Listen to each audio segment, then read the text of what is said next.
تاریخ کی کتابوں میں قوم عادودو کہا جاتا ہے۔ عاد اولا اور عاد ثانیہ، اور ان دونوں میں سے 100 سال کا فرق لکھا گیا ہے۔ عاد ثانیہ قوم کو قوم سمود کہتے ہیں، اور قوم سمود کی طرف حضرت صالح علیہ السلام مبعوث ہوئے، جبکہ آج کی ہماری ویڈیو کا مرکز عاد اولا یعنی قوم عاد ہے، جن میں اللہ پاک نے حضرت ہود علیہ السلام کو پیغمبر بنا کر بھیجا۔ سب سے پہلے تو بات کرتے ہیں حضرت ہود علیہ السلام کی قوم کی، یعنی قوم عاد کہاں بات تھی؟ دنیا کے دو مشہور سمندروں بحر العرب اور بحر الحرم کے درمیان عمان حضرموت بحرین مغربی یمن تک ایک وسیع صحرا ہے، جس کو صحرائے الاحقاف کہتے ہیں۔ تاریخی حوالوں میں الاحقاف ہی قوم عاد کا مسکن بنایا گیا۔ کبھی یہ علاقہ بہت شان و شوکت اور سرسبز و شاداب ہوا کرتا تھا، لیکن اب ایسا صحرا بن چکا ہے کہ بڑے سے بڑا مہم جو بھی قدم رکھنے سے ڈرتا ہے۔ اس وقت موت کی اس وحشت تک وادی میں قدم رکھنا خودکشی کے مترادف ہے۔ خشک ریت کے ایسے بلند بالا ٹیلے ہیں کہ کوئی چیز ان میں گر جائے تو وہ لمحوں میں غرق ہو جائے۔ بے شک یہ صحرا اللہ پاک کے عذاب کی ایک بہت بڑی نشانی ہے۔ کسی زمانے میں یہ علاقہ سرسبز و شاداب باغات، ٹھنڈے پانی کے چشموں، آبشاروں اور بہت اونچی عمارتوں اور قلعوں سے بڑا پڑا تھا۔ اس علاقے میں اس وقت کی دنیا کی سپر پاور یعنی قوم عاد آباد تھی۔ وہ انتہائی طاقتور اور مالدار قوم تھی۔ تاریخ کی کتابوں میں ان کا قد 40 ہاتھ بتایا گیا ہے، یعنی ان کی اوسط عمر 900 سے 1000 سال ہوتی تھی۔ اللہ نے ان جیسی قوموں کو دوبارہ پیدا ہی نہیں کیا، ایسی قوم جس میں کوئی بیماری نہ تھی، لوگ بڑھاپا نہ دیکھتے تھے، نہ ہاتھ پاؤں کمزور ہوتے اور نہ ہی ان کی بنائی میں فرق پڑتا تھا۔ کہا جاتا ہے کہ اس قوم کا ایک بندہ ہمارے آج کے دور کے 100 بندوں سے اکیلا لڑ سکتا تھا، یعنی ایسی طاقتور قوم نہ پہلے تھی نہ ہی بعد میں پیدا کی گئی۔ قوم عاد کی طاقت ایک نمایاں خوبی یہ بھی تھی کہ اگر کوئی مرد عورت کے ساتھ ایک دفعہ ہم بستری کر لیتا تو وہ عورت ایک ہی بار میں حاملہ ضرور ہو جاتی تھی۔ اسی خوبی کی وجہ سے وہ قوم بہت پھیل گئی تھی۔ اللہ پاک قرآن مجید فرقان حمید میں فرماتے ہیں، ان جیسی کوئی قوم اور ملکوں میں پیدا نہیں کی گئی۔ قوم عاد علیہ السلام کو یاد کرو جب کہ اس نے اپنی قوم کو احقاف میں ڈرایا۔ اس آیت میں قوم عاد کے مسکن احقاف کی بھی تصدیق ہوئی ہے۔ قوم عاد میں 13 قبیلے تھے۔ حضرت علامہ جلال الدین سیوطی لکھتے ہیں کہ قوم عاد ایک طاقتور، بہادر اور بت پرست قوم تھی۔ قوم عاد ہی وہ قوم تھی جس نے طوفان نوح کے بعد سب سے پہلے بت کی پوجا شروع کی تھی۔ بت پرستی میں پڑنے کے بعد اس قوم نے کفر و شرک اور ظلم کی حدیں پار کر دی۔ معاشی لحاظ سے وہ قوم ایک سپر پاور تھی، لیکن پھر انہوں نے پتھر کے خدا بنا لیے اور گمراہی، جہالت، بے حیائی، جھوٹ اور زنا جیسے گناہوں میں ڈوب گئے۔ وہ لوگ جب کسی غیر عورت سے زنا کرتے تو زنا کرتے کرتے ہی اس عورت کو مار دیتے تھے۔ انہی بدعمالیوں کی وجہ سے اللہ پاک نے انہی میں سے اپنے نیک بندے حضرت ہود علیہ السلام کو پیغمبر مبعوث فرمایا۔ ارشاد باری تعالیٰ ہے، اور ہم نے قوم عاد کی طرف ان کے بھائی ہود علیہ السلام کو بھیجا۔ انہوں نے کہا، بھائیو، اللہ کی عبادت کرو، اس کے سوا تمہارا کوئی معبود نہیں، کیا تم ڈرتے نہیں؟ تو ان کی قوم کے سردار جو کافر تھے کہنے لگے، تم ہمیں کم عقل نظر آتے ہو اور ہم تمہیں جھوٹا خیال کرتے ہیں۔ پھر ہم نے ہود علیہ السلام کو اور جو لوگ ان کے ساتھ تھے ان کو نجات بخشی، اور جنہوں نے ہماری آیات کو جھٹلایا ان کی جڑ کاٹ دی اور وہ ایمان لانے والے نہیں۔ حضرت ہود علیہ السلام مسلسل 50 سال تک اپنی قوم کو وعظ نصیحت کرتے رہے، لیکن ان کی قوم جہالت میں ایسی ڈوبی تھی کہ وہ اپنے پیغمبر کی باتوں پر کان تک نہ دھرتے تھے۔ قوم عاد کے 2 قبائل کلمان اور خلجان ایسے تھے کہ جن کے پاس پوری قوم کی سرداری اور حکمرانی تھی۔ جب حضرت ہود علیہ السلام مبعوث ہوئے تو کلمان قبیلے نے آپ کی مخالفت کی، لیکن قبیلہ خلجان حضرت ہود علیہ السلام کی دعوت و حق پر لبیک کہتے ہوئے ایمان لے آیا، اور اس طرح حضرت ہود علیہ السلام کی طاقت میں اضافہ ہو گیا، اور لوگ جو آپ کے جان کے دشمن بنے ہوئے تھے وہ سب قبیلہ خلجان کی وجہ سے حضرت ہود سے دور ہو گئے۔ اس قبیلے کے علاوہ کوئی بھی حضرت ہود علیہ السلام پر ایمان نہ لایا، بلکہ وہ سب قوم حضرت ہود علیہ السلام کو جھوٹا کہہ کر پکارتے تھے۔ جسے قرآن کریم نے یوں بیان کیا، نبی علیہ السلام نے دعا کی، اے پروردگار، انہوں نے مجھے جھوٹا کہا ہے، پر تو میری مدد فرما۔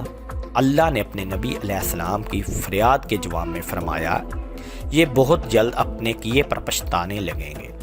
اللہ تعالیٰ نے نبی علیہ السلام کی دعا قبول فرمائی اور قوم عاد پر عذاب کی ابتدا ہو گئی۔ بادلوں کے فرشتوں کو حکم دیا کہ اب بارش نہ برسائی جائے۔ چشموں کے فرشتوں کو حکم دیا کہ ان کے ٹھنڈے، میٹھے اور شفاف پانی سے لب ریز چشموں اور آبشاروں کو خشک کر دو۔ چنانچہ دیکھتے ہی دیکھتے ان کے سرسبز و شاداب کھیت کھلیان سوکھنے لگے اور مویشی مرنے لگے، یہاں تک کہ لوگ پینے کے پانی تک کو ترسنے لگے۔ کثیر تعداد میں پیدا ہونے والے پھل اور اناج پیدا ہو گئے۔ پوری قوم خشک سالی کا شکار ہو کر بدحال اور پریشان ہو گئی۔ یہ سلسلہ مسلسل 3 سال تک جاری رہا۔ حضرت ہود علیہ السلام سے اپنی قوم کی یہ پریشانی دیکھی نہ جاتی تھی۔ آپ علیہ السلام بہت افسردہ اور پریشان رہتے، اور پھر ایک دن انہوں نے اپنی قوم سے فرمایا، اے میری قوم کے لوگوں، تم اپنے پالنے والے سے بخشش مانگو، اس کے آگے توبہ استغفار کرو، وہ تم پر آسمان سے موسلادھار بارش برسائے گا اور تمہاری طاقت و قوت میں اضافہ فرمائے گا، اور تم گناہگار بن کر روگردانی نہ کرو۔ حضرت ہود علیہ السلام پھر ان کی قوم کہنے لگی، اے ہود علیہ السلام، تم ہمارے پاس کوئی دلیل تو لائے نہیں، اور ہم صرف تمہارے کہنے سے نہ اپنے معبودوں کو چھوڑنے والے ہیں اور نہ تم پر ایمان لانے والے، بلکہ ہم کو یہ سمجھتے ہیں کہ ہم کسی معبود نے تمہارے آصیب زدہ کر دیا ہے۔ عذاب الہی کے ابتدائی مراحل ہی میں خشک سالی نے قوم عاد کی حالت برتر کر دی، چنانچہ ان کے سرداروں اور دانشوروں نے اس سے نجات پانے کے لیے مختلف تدابیر پر غور و شروع کر دیا۔ دوستو، قابل ذکر بات یہ ہے کہ پہلے والی قوم میں مشہور تھا کہ جب بھی کوئی مشکل کسی بھی قوم پر آتی تھی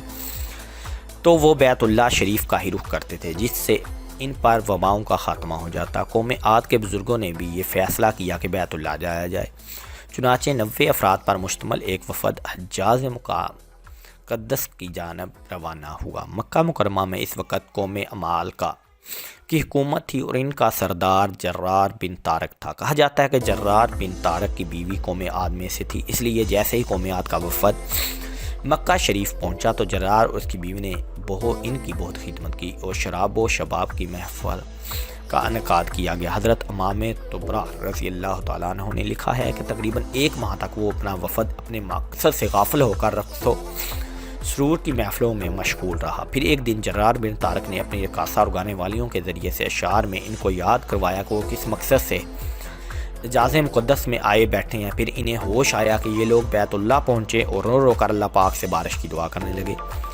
ایک دم سے کالے بادل چھا گئے۔ قوم کے عاد کے لوگ خوش ہو گئے کہ ہماری دعا قبول ہو گئی اور بارش ہونے والی ہے، چنانچہ انہوں نے تیاری کی اور اپنے علاقے احقاف کی طرف نکل پڑے۔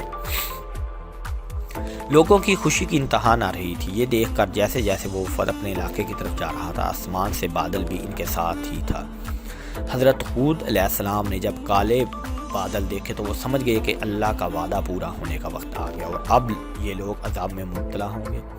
لہذا انہوں نے ایک بار پھر اپنی قوم کو مخاطب کرتے ہوئے فرمایا، اے میری قوم، یہ اللہ کا عذاب ہے جو تم پر نازل ہوا چاہتا ہے۔ پھر انہوں نے اللہ تعالیٰ کا فرمان انہیں سنایا، بلکہ اصل یہ ابر وہ عذاب ہے جس کی تم جلدی کر رہے ہو۔ یہ ہوا کا طوفان ہے جس میں دردناک عذاب چلا رہا ہے، جو اپنے رب کے حکم سے ہر چیز تباہ کر ڈالے گا۔ مگر ان بادلوں کو دیکھ کر بھی جب قوم عاد نے توبہ نہ کی، حضرت ہود علیہ السلام اپنے ماننے والے ساتھیوں کو لے کر خطیرہ نامی بستی کی طرف ہجرت کر گئے، جہاں پر اللہ نے ان سب کو محفوظ رکھا۔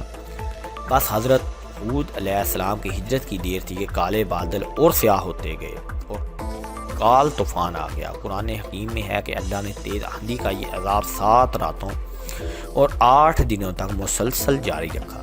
آندھی نے کسی ایک کو بھی نہ چھوڑا۔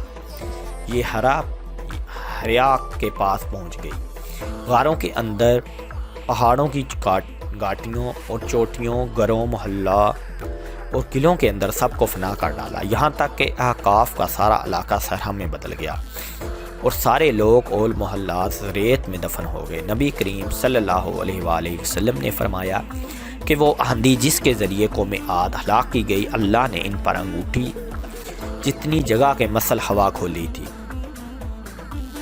پس وہ ہوا پہلے دیہات میں گئی اور وہاں لوگوں اور مویشیوں اور مالوں کو اٹھایا اور آسمان و زمین کے درمیان لے گئی۔